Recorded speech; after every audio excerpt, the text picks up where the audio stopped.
The dust of war had long settled. King David, the shepherd boy who became a global phenomenon, was finally sitting securely on the throne of Israel.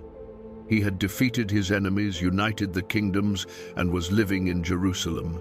It was a time of peace and prosperity.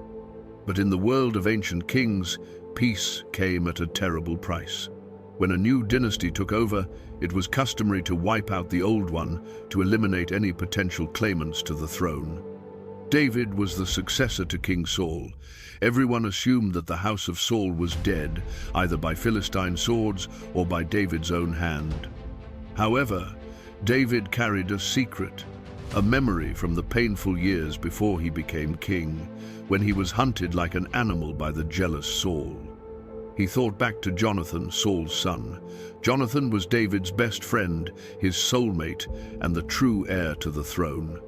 But Jonathan loved David more than the kingdom, and they made a solemn vow, a covenant.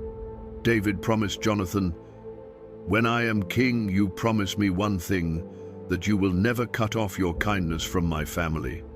You will show this kindness to my descendants forever." Jonathan agreed, and that was the last time the two friends saw each other alive. Jonathan later died in battle alongside his father Saul. This covenant was sworn before God, and now, years later, sitting in his golden palace, David felt the weight of that promise.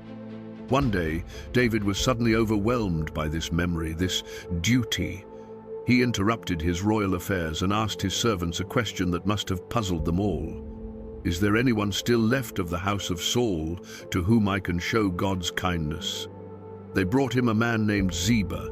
Ziba had been a servant in Saul's household. Ziba replied, "Yes, king, there is one, a son of Jonathan. His name is Mephibosheth." But Ziba added a crucial, heartbreaking detail. "He is lame in both feet." Think about that moment. For years, Mephibosheth had lived in hiding, believing his life was worthless, that he was cursed. He was living in a dusty, remote place called Lodebar, which literally means no pasture or barren place, the son of a prince, living in a place that meant nothing. David immediately gave an order, "Go and bring him here." The scene shifts to Mephibosheth. Imagine the terror when the royal messengers, the king's personal guard, arrived in Lodebar. For someone descended from a deposed king, a royal summons was a death sentence. Mephibosheth must have been filled with dread. As a child, when the news came that Saul and Jonathan had been killed, his nurse scooped him up and fled, but she stumbled. He fell, injuring his feet so badly that he was permanently disabled. His entire life was defined by that accident, by his vulnerability, and by the fear of David's vengeance. He was brought into the palace, into the splendor of Jerusalem. When he stood before David, he was overcome. He fell on his face and paid homage, preparing for the inevitable judgment.